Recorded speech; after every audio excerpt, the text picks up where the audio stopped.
Welcome back. Let's take a deeper dive into the New South Wales Blues lineup for Game 1 of State of Origin. Only 6 players remain from last year's losing side. Are we surprised, Doggy?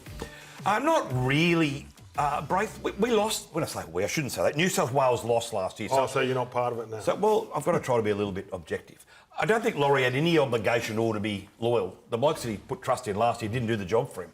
And I think, Reedy, you touched on that today in one of your columns, basically saying that Laurie had no reason to have to pick certain players. He thought, let's start from scratch, it's a clean canvas, and let's go again. Yeah, well, some of them were forced, right, because Latrell's not there. Yeah. Radley, Turbo, I've got him here, Payne Haas, Zach Lomax, Liam Martin. And Mitch Moses coming back, but it's still a lot of changes, Doggy. And look, they were obviously really disappointed with game 3 last year. It was a pretty pathetic performance, let's be brutally honest, right? So Laurie obviously walked away from that and felt, I don't owe anyone any loyalty after that performance. And we've seen that reflected in this team. Just on that, how much pressure is Loz under with this game? He's under enormous pressure. And he's aware of that, Braith. I'm not sure what Laurie will do next year. Is it his last year, do you think? It's his last year contractually. Okay. Whether he decides to go on next year, I'm not in his... Well, he can't get... If he loses the decision, he cannot get the job. Yeah, clearly. Because his record, even if you take out this past 2 years, his record before that was, I think, losing 5 out of 6 series or something. He won 1 series. So if he loses this series... Everybody it was a great Queensland side, it was. So if he loses this series, the decision's made for him. Yeah. He's in some trouble. Yeah. Right, massive decision to drop Edwards and put Tedesco in. Why did he do this, and do you like it? I think it's a positive. I think there's some decisions where there's no wrong. There is no wrong decision. Like Dylan Edwards has won 4 comps. He's played there. He doesn't do anything wrong. And listening to Laurie today in all of his interviews was about the style that they want to play and. You sort of can't argue with it, right? So if he goes, look, I want to play the style, he's going to suit the style that we're going to play. I was going to ask him when he said that in the interview we just had with him, I was going to say, what style is that? But he wouldn't have told us, right? Because let's be honest, you're not going to say that. Do you know, Doggy? I'm guessing, Gordy, it's going to be on the ball. And if you've got Robson, which is probably why they've picked Tedesco, Robson's been jumping out of dummy half. They've been combining really well. Their combination's been very dangerous through the middle. On the front foot, quick play the balls. Murray, I'd have Murray starting, and we might get to that. But I think quick feet and fit and fast around the ruck is where they think they can get him. Latrell was flying. How much of a loss is this for the Blues? It's a huge loss for them. I mean, he's the best player in the game on his day, Latrell. We've seen him this year just about win games on his own. So it's a massive out for them. And they're lucky they got Crichton and Staggs, right? I mean, they're pretty good footballers. But he's a huge out for them. He's such a good player. Crichton's form's not great, let's be brutally honest. I think it's been on the decline for the last few weeks because the Doggies have lost 5 in a row. But Critter is a big game performer. He's been there before. He's done the job before. And I particularly like, I've said on this show before, Braith, that I'm a massive fan of Katoni Staggs. I love his aggression. I love his toughness. So if we do lose Latrell, which is a blow, to have Staggs and Crichton there, I don't think New South Wales lose a lot. So Latrell ruled himself out. Is that right? Yes. Yep. So, well, I think the medical staff are involved in it, obviously. Yeah. He's not going to play for South this weekend. Yep. Obviously, he rang Laurie to say he was out, but there was medical staff Was he involved. any chance or was just none? Well, I think he was a slim chance, but, obviously wasn't going to be 100%, and that was the concern. All right, no surprises in the halves. Do we think dominating Origin... We talk about every year. What do you think? Come on.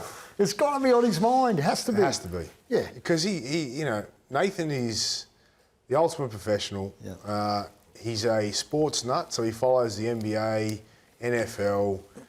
He watches sport globally, and he wants to be the best. And that's why I don't think he'll leave our game and leave the NRL. But and this is going to be the only thing hanging over his shoulder now, really, until he dominates at this level. People may argue, well, he's played very good at Origin, and he has. He's played very good at Origin, and he's a great Origin player and all that. And he's the first one picked, and no one doubts that he's a very good player. But it's still that dominance, right? That everyone thinks that. And I know he would. He'd want to dominate a series. He'd want to get man of the match. He'd want to carry New South Wales to victory. Is that what he's got to get, the Wally Lewis medal, before we go, he's that player? I think know. he just has to own a series, right? Yeah. You know, I think it's as simple as that. He has owned moments. He's been owned very moments, good. but he hasn't been the hands-down dominant The Penrith player in a grand New South final. Wales series win. He right? said it himself. Yeah, he he has has. said it himself. And I think it's interesting, right? Because we're all talking about his future now and what he does in 18 months' time. That's the one thing he hasn't done. So if he does that, I wonder whether he goes, okay, I've done everything now. Yeah. I can sit down and think about maybe going to Super League, maybe going over to see Mary and spending time with her, as you wrote about Dog, exclusively a little while ago. Absolutely. Maybe he switches codes, because that's the one thing. And he's going to be remembered as a great player, right? Regardless of what he does there. But that's immortality, right? That's becoming an immortal. You dominate Origin, you tick that off the list, then the immortal debate's over as far as I'm concerned. You're done I with think it. you're right. I think he's got to dominate Origin to be an immortal. And I think we all believe that Nathan ultimately will get there. He has won a couple of series, let's be fair, but he's never dominated that Game 3 decider. And that bugs Nathan. Well, why really hasn't he? annoys him. So why hasn't he? I don't know, Gordon. I mean, Is it he just style? hasn't done it. I mean, it's his style. I mean, you know, we know his commitment, we know his skill level, we know how good he is, but he just hasn't been able to I get the think job it's just, done. I would say just... I mean, some people, sorry, bro, say mate. that he's a system player, and inside the Penrith system, he dominates. But Yeah, out of that system, he might not go to the levels that we think he can attain. I don't necessarily agree with that, but I'm saying that is the speculation. Well, that's he's out so there. meticulous in what he does, and the preparation and systematic Penrith Panthers that they are for so long now, being in that same environment and having so much success where, you know, yeah, they tinker with it, but they just know their games inside out and so well. You know, Origin we've seen is very different. You've got less time and space and you know, to make decisions, to come up with plays, to deliver what he usually does for Penrith. And they play a different style to what I believe, you know, translates into success at Origin. And we've seen that when they've picked numerous Penrith players and they've been winning the comps every year and they've still lost Origin and they still haven't played nowhere near where they need to be at. And that's why they've got to put Isaiah Yeo, in my opinion, in the front row. And they've got to put Ken Murray at lock and Barnett maybe back to the bench, come off. I just think, you know, quick feet from Murray, he's fit, he's great defender, and he's got an offload. So you think gets out that of the the way. starting 13 might not be the starting 13? I think so. For both sides? If I'm Loz, yeah, for both sides, but if I'm Loz, I think Yo can easily play front row and you can, you know, swap that over with Barnett and whatever. But I think Murray, if you got Robson, Murray, you know, Moses, Cleary, and then Tedesco, like that's on the ball, like playing at speed around that ruck. And, you know, I think that's, again, it's that system at Penrith that you don't want it, you just want to leave that behind. It's a different game, different speed. Isaiah Yeo, I think, can get in the way of Cleary at Origin, and Cleary gets the ball too late. You need it fast, at the advantage line, quick to then execute where you It's got need to be a bit more selfish, I think. And I know that sounds like that, but when Andrew Johns was, he touched the ball as many times as he wanted. When I asked, like, and it was the famous, and I keep on going back to Wally Lewis, I asked Wayne Bennett what made him so good because he got it, the play that he wanted. Yeah. Let's remember too. Madge did it in 24 when they won as well. You know, like that's the way Madge played it, and not bringing Madge back into this, but it's, I agree with it. I think that's the way to play. We shouldn't forget, Peter Sterling often said he didn't conquer State of Origin, and some might even argue Andrew Johns didn't conquer State of Origin. So Nathan Cleary's not Are the you first. serious?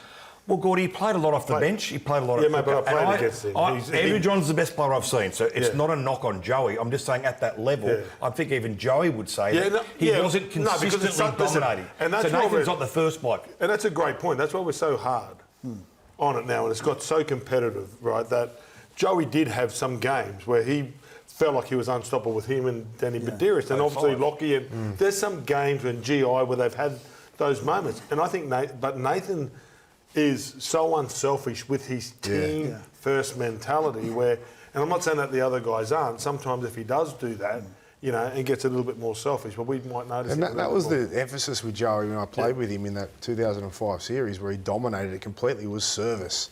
You know, it was getting the ball. He got the ball when he wanted it, no matter what. Like, it was his. And then it was important that you had the ball out in front and you had Badiris just giving him great service off the ground, and then he had time to execute more time and space. And then he would get the ball to his outside men, the Crichton and the Stags, you know, early ball. You know what I mean? Because it's big bodies, late footwork, quick play of the ball. That's Origin. Not fancy, you know, block plays and all that. It's just a different game. Now, was Api Coruscant unlucky to miss out? He wasn't unlucky, I don't think, Braith, in that, yes, he was certainly in the conversation, but the 3-game suspension, I think, pretty much ended his chances. I know the Blues have a big rap on Appy, as we all do, but here's the hip drop here coming up, I think, where he did get suspended.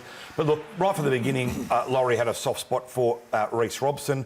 His form improved as the season went on, and Blake Brayley, I think, has grown into an absolute elite player.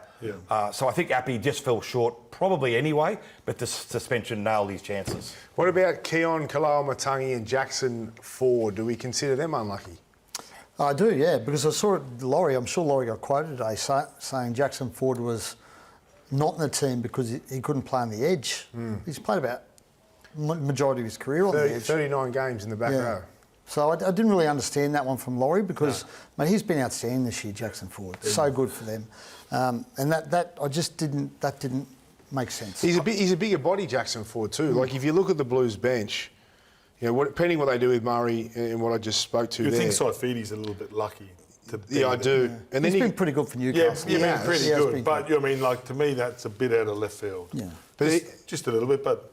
Because they got Radley and Brayley, right, who aren't big guys. Radley's aggressive, but you know, he's probably limited to the positions he plays. He could play back row lock. You could. But as you said, Braith, they might drop Barnett back to the bench. Yes. And then it looks different, right? That's what Cam I Murray think. goes in the starting side. And Crichton is a beast. Angus Crichton's a beast. Yeah, I was surprised he got left out. Yeah. Surprised. I think we'll find that the Origin, if we believe the NRL, will be played to the same rules as the NRL, which is going to mean a fast game. So I think that's why Laurie, as he said today, was why he only went for one prop on the bench. It's Jacob Saifiti. It was only a 3 big bopper policy as opposed to He's ripped having off Queensland. a 4th. He's just stolen How's he Queensland's ripped game off plan. Queensland? That's what we do every year. We pick small forwards. Oh, so you invented this, did you? He's ripped off our game plan. Fair enough. Fair Ow. income. I love it how you say ow all the time. Sorry. Okay, Queensland's game Radley will make his debut off the bench. Very happy for Victor Radley. He's, you know, I think everyone's said it now forever. He's built for it. built for Origin. He gets his shot with the rule change. Yeah, so he's a bit of a make or break selection, I reckon, Victor, because, look, God bless him.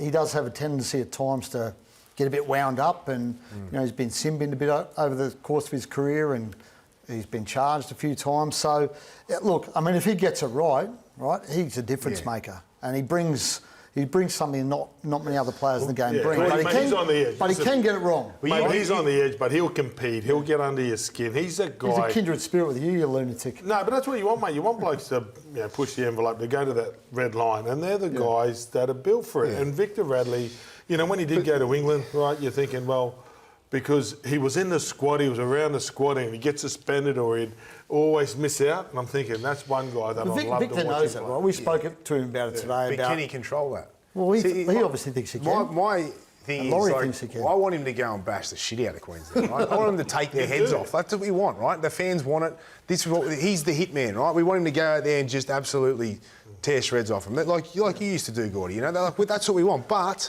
you can't do it in the modern day game. So We can if you get it right, Braith. The tendency is that does he get it often right or wrong? He occasionally gets it wrong. So if he goes and like, you know, I hope he kills. I'm glad he's been picked, but it's a risk because if he gets it wrong, mate, there's a player off the field. You know what I'm saying? Like it's not like I'm the old with you. days. Let the red mist just descend on Victor and let him rip in. That's what Origin's about. Yeah. And look, Laurie did say today in his press conference that he won't go out of his way to talk to Victor about discipline, but it's expected these days. And Braith, you're spot on. But you know what? Let him loose. Let the tiger loose. I can't wait. I've got to say, Tommy Flegler's a bit like that with Queensland. Yeah. Tommy can get a bit loose as well. So Your Queensland team, Reedy.